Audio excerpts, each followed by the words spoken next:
Kaixo lagunok. Gaur, ipuin bat kontatuko dizuegu. Bizitzaren orekatasunari buruzko ipuin bat. Eguna eta gauari buruz, bere eguzki bederrenekin, poza eta tristura, zailtasunak eta errestasunari buruz, baikortasuna eta ezezkortasunari buruzko ipuinak. Horretarako, ipuin errezunetan, hurrengo pertsonaiak ipuineko atal garrantzitsuen irudi direna ikusiko dituzu. Eguzkia. Argi naturala bezala, bizitzako energiaren irudi. Ilargia. Atsedena eta maitxe egiteko momentu. Unai. Barruan daramagun indarra. Boterea. Bizitzako tamaltasunen irudi bezala, askotan aurrera jarraitzeko ilusioa kentzen digu. Saioa, itxaropenaren eta ilusioaren irudi bezala, amodiorekin batera. Amodioa, ilusia eta ilusioa direlako baikorrek bihurtzen gaituena, eta maitatzeko eta maitatuak izateko bidea zabaltzen diguten. Bihurtzez espero dugu agertoki magiko honetan gertatutakoa zuen gustuka izan dadila.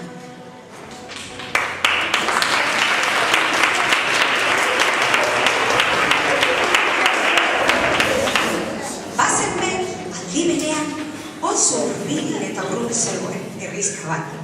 Oso pozik bizi zirenako biztanleak eguzki dizdirotxo baten azpian.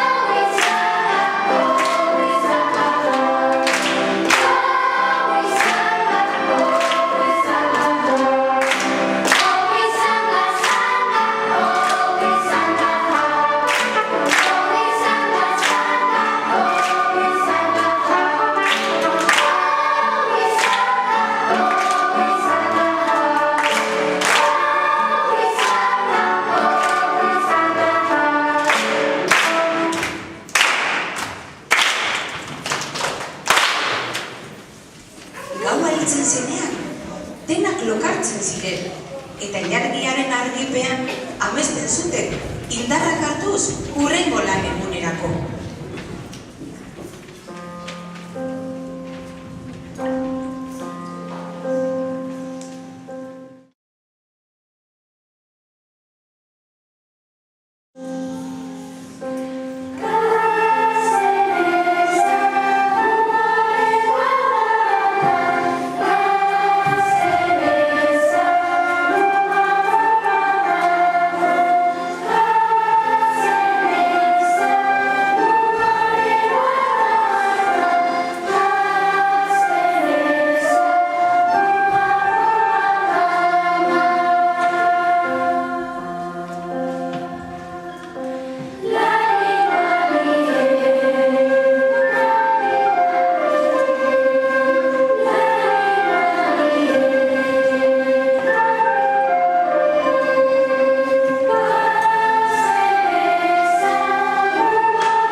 Horretariko gaur lasei batean, maltzurretako oldar batek eguzkia lapurtu zuen.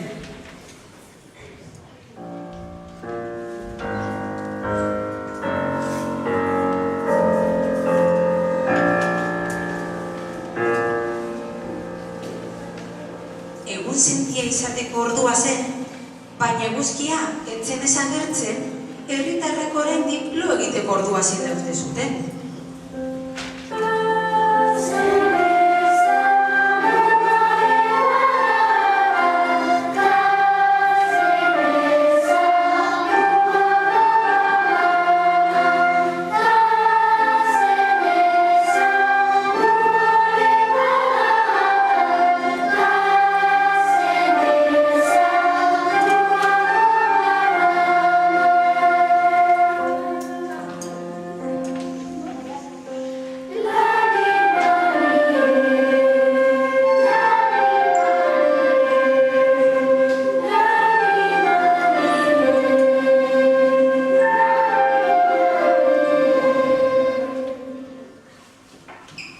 Gabaz-gaba, lo eta lo nekatuta zeuden.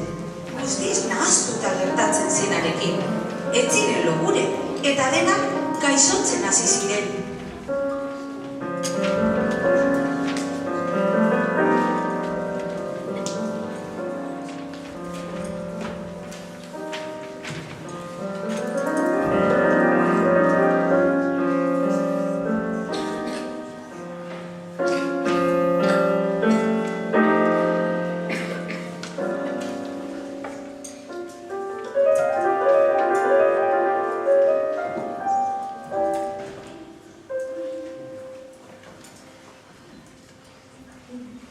Herri kontzertena arotza zen, eta ozenki esan zuen.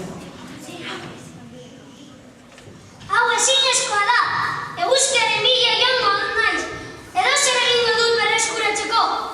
Itsasoa zeharkatu behar badut, itsasontzi handi bat eraikiko dut. Mendigailur batera igo behar banaiz, zuek inoiz ikusi dituzuen eskailera altuenak eraikiko ditut. Erreka batetik igaro behar banaiz, behar bezalako zubia egingo dut. Edo zer eguzkia gure herrira itzul dadin.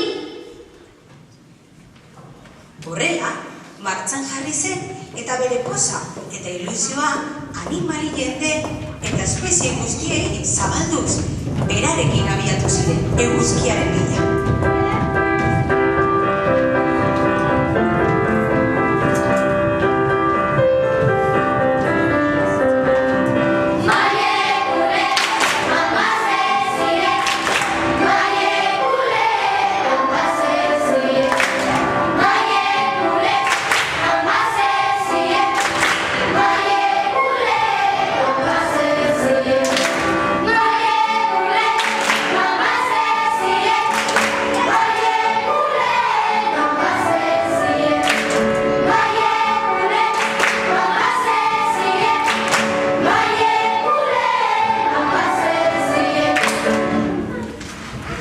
Kostata, baina euren guzti baino lehenago, heldu ziren paraje arraro batera.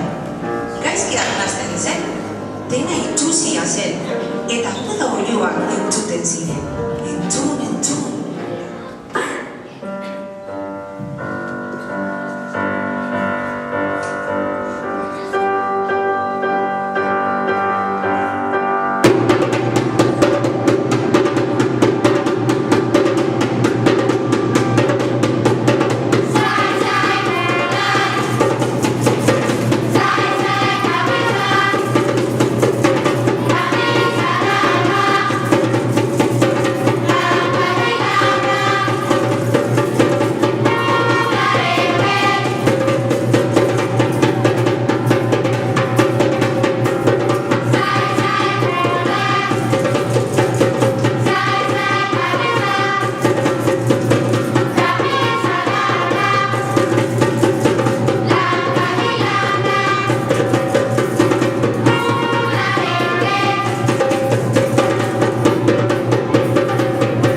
Oiuak momentu baten izildu zirenean, hango herritarren maltzurra guztiz nekatuta lurrera jauzi ziren.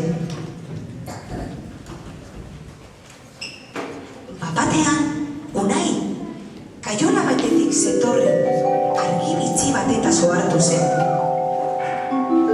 Hurbiltzerakoan, lamia bat lo zegoela ikusi zuen. Lamia begietara begiratzean, hau esnatu egin zen. Kaiola zabaldu eta lamia ederra dantzan hasi zen. Eguzki hautsa bota ahala, itxaropenaz eta ilusioaz zipristentzen zuen bere inguruko izaki oro. Momentu horretan, bahituta zegoen eguzkia irten zen, distiratsu, zoriontsu.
Harrezkero, denak abestuz eta dantzatuz eguzki eta ilargipean dabiltza, ilusioz eta postasunez blai, bihotzak itxaropenez gainezka. Horixe ikasi baitzuten herrizka hartako izaki guztien, eguzki eta ilargiarekin batera, ilusioaren eta maitasunaren beharra zutela, zoriontsu bizian izateko. Eta hori lortzeko, bihotzaren eta norberaren barne indarra baino handiagorik ez zegoela.